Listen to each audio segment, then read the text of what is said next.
नमस्कार, insider live देख रहे हैं आप।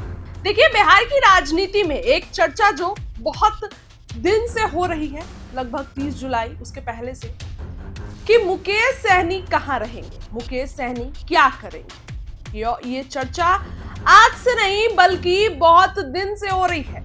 मुकेश सहनी के बदलते तेवर, मुकेश सहनी की डिमांड, ये सब कहीं ना कहीं बहुत ज्यादा कह सकते हैं कि चर्चा का विषय है। देखिए, सबसे पहले बात करते हैं एनडीए की।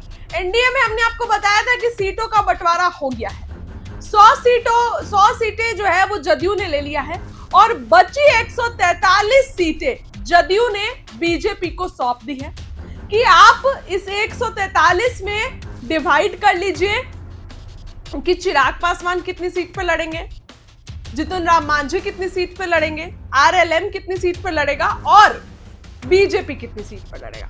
ये जो है वो जदयू ने अपनी 100 सीटें लेकर इतनी सीटें बीजेपी को दे दी है, 143 सीट। तो अगर इसमें बात करें तो देखिए, बीजेपी को 105 सीट जा रही है, जदयू तो 100 पे लड़ ही रही है। चिराग पासवान की पार्टी लोजपा रामविलास को 22 सीटें, जितन राम मांझी को 7 सीटें और आरएलएम को 5 सीटें। ये आंकड़ा होने वाला है। अब जरा इस तस्वीर पर गौर करिए। सीट बंटवारा होते के साथ जितन राम मांझी नीतीश कुमार के दरबार पहुंचे हैं। मुख्यमंत्री आवास पूरा कागज पत्र लेकर जितन राम मांझी पहुंच गए हैं, मुलाकात करने के लिए पहुंच गए हैं। 7 सीटों पर नहीं मान रहे हैं जितन राम मांझी, 7 सीटों पर जितन राम मांझी नहीं मान रहे हैं और उपेंद्र कुशवाहा भी 5 सीटों पर नहीं मान रहे हैं। अब देखिए, मुकेश सहनी की चर्चा मैं इस वीडियो में करूंगी। ये तो एनडीए का तो चलता रहता है खटपट आपस में, इनमें कभी भी सुलह नहीं हो सकती है। मुकेश सहनी की अगर बात हम करते हैं इस वीडियो में, तो देखिए, मुकेश सहनी भी जो है उनको भी बीजेपी से 7 सीटों का ऑफर मिला है। जदयू अपने कोटे से मुकेश सहनी को 7 सीटें देने जा रही है। देखिए, मुकेश सहनी अब ये खुलकर कहते आ रहे हैं कि उनको डेप्यूटी सीएम बनाएगी महागठबंधन, बातचीत हो गई है और तमाम चीजें, लेकिन 60 सीटों को लेकर अभी तक मुकेश सहनी की कोई बातचीत नहीं हुई है। हालांकि मैं ये नहीं कह रही हूं कि मुकेश सहनी अगर भाजपा में या एनडीए में आते तो उनको 7 सीटें मिल जाए, मतलब 60 सीटें मिल जाएगी, लेकिन जदयू के तरफ से बड़ा ऑफर मिला है। जी हाँ, जदयू के तरफ से ये ऑफर मिला है कि अगर मुकेश सहनी हमारे तरफ आते हैं तो उनको राज्यसभा भेजेंगे, मुकेश सहनी को राज्यसभा भेजेंगे और 7 सीटें जदयू अपने कोटे से देगी। ये बातें अब सामने निकल कर आ गई है। ये बातें अब चर्चा हो रही है इस बात की कि मुकेश सहनी अगर जदयू के तरफ आते हैं, मुकेश सहनी अगर जदयू में मिलते हैं, एनडीए में आते हैं, तो जदयू अपने कोटे से 7 सीटें देगी और राज्यसभा भी मुकेश सहनी को भेजेगी। देखिए, एनडीए में सीट बंटवारा हो गया है, लेकिन न जितन राम मांझी खुश है न उपेंद्र कुशवाहा खुश है। ऐसे में जदयू या एनडीए बोल सकते तो कुछ सीटें रिजर्व करके रखी हुई है मुकेश सहनी के लिए और कह रही है कि अगर मुकेश सहनी जी हमारे तरफ आते हैं तो 7 सीटें देंगे और साथ साथ राज्यसभा भी भेजेंगे। इस बात को लेकर अब चर्चा बहुत जोर शोर से होने लगी है। देखिए, तेजस्वी भी नहीं चाहते हैं कि मुकेश सहनी उनको छोड़ के जाए, क्योंकि मुकेश सहनी जिस जाति यानी अति पिछड़ा से आते हैं वो 36% आबादी है। तो अगर ये मुकेश सहनी इस बार तेजस्वी से नाराज होकर बीजेपी में जाते हैं तो इसका भारी नुकसान तेजस्वी यादव को उठाना पड़ सकता है और यही नुकसान भाजपा को भी उठाना पड़ सकता है अगर मुकेश सहनी नहीं आते हैं। इसीलिए भाजपा ये चाह रही है कि मुकेश सहनी इनके तरफ आ जाए और मुकेश सहनी को जो है सीटें दे दे और राज्यसभा भी भेज रहे हैं। लेकिन मुकेश सहनी इस बार 60 सीटों पर कम में नहीं मानने वाले हैं। हालांकि 60 सीटें तो कहीं नहीं मिलने वाली है। जैसे कि हमने आपको बताया था कि आरजेडी का क्या कुछ सीट मतलब बंटवारा होने वाला है। 143 पर खुद आरजेडी चुनाव लड़ेगी, खुद आरजेडी 143 सीट पर अपने प्रत्याशी उतारेगी, सबसे ज्यादा सीट पर।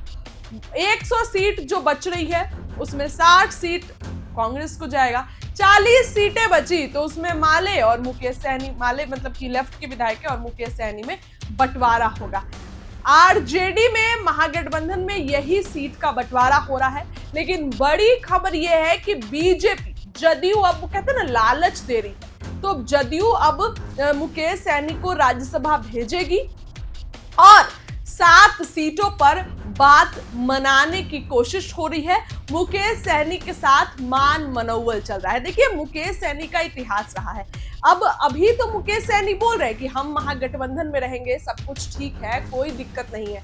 लेकिन पिछली बार भी ऐसे ही बोले थे मुकेश सहनी, मतलब कि प्रेस कॉन्फ्रेंस तक ऐसा कोई आभास नहीं था कि मुकेश सहनी पलट जाएंगे। लेकिन उसी प्रेस कॉन्फ्रेंस में मुकेश सहनी ने खेला कर दिया। उसी प्रेस कॉन्फ्रेंस में मुकेश सहनी उठकर छोड़कर महागठबंधन चले गए और ये कहने लगे कि मेरे पीठ पर छुरा घोंपा गया है। तो इस बार बीजेपी उसी फिराक में है। इस बार बीजेपी फिर से जो है वो चीज करना चाह रही है कि मुकेश सहनी को अपनी तरफ ले आए। इधर उपेंद्र कुशवाहा को भी 5 सीटें दी गई है, लेकिन कुल मिलाकर 10 सीटें उपेंद्र कुशवाहा मांग रहे हैं। उपेंद्र कुशवाहा भी नहीं मान रहे हैं 5 सीटों पर।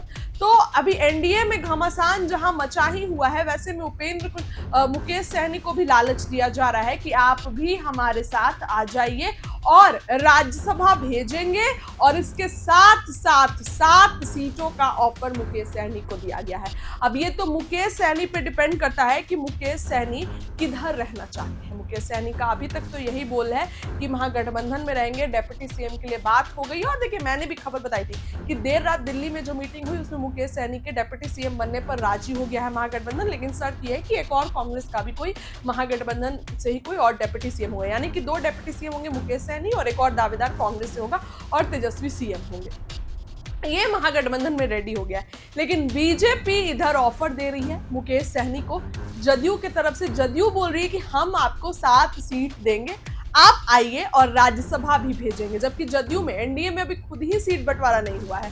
अब इस बार तो मुकेश सहनी को और कम सीटें हो गई ना। पिछली बार तो बीजेपी ने अपने कोटे से 11 दी थी, लेकिन इस बार मुकेश सहनी को तो और कम सीटें मिलने वाली है जदयू से। तो ऐसे में जदयू ये लालच दिए कि राज्यसभा जो है आपको भेजेंगे। तो ऐसे में तमाम तरीके की बातें चल रही हैं बिहार की राजनीति में, तमाम तरीके की सुर्खियां चल रही है। मुकेश सहनी जब दिल्ली में महागठबंधन की मीटिंग हुई एसआईआर के मुद्दे पर, तो वहां पर शामिल भी हुए मुकेश सहनी।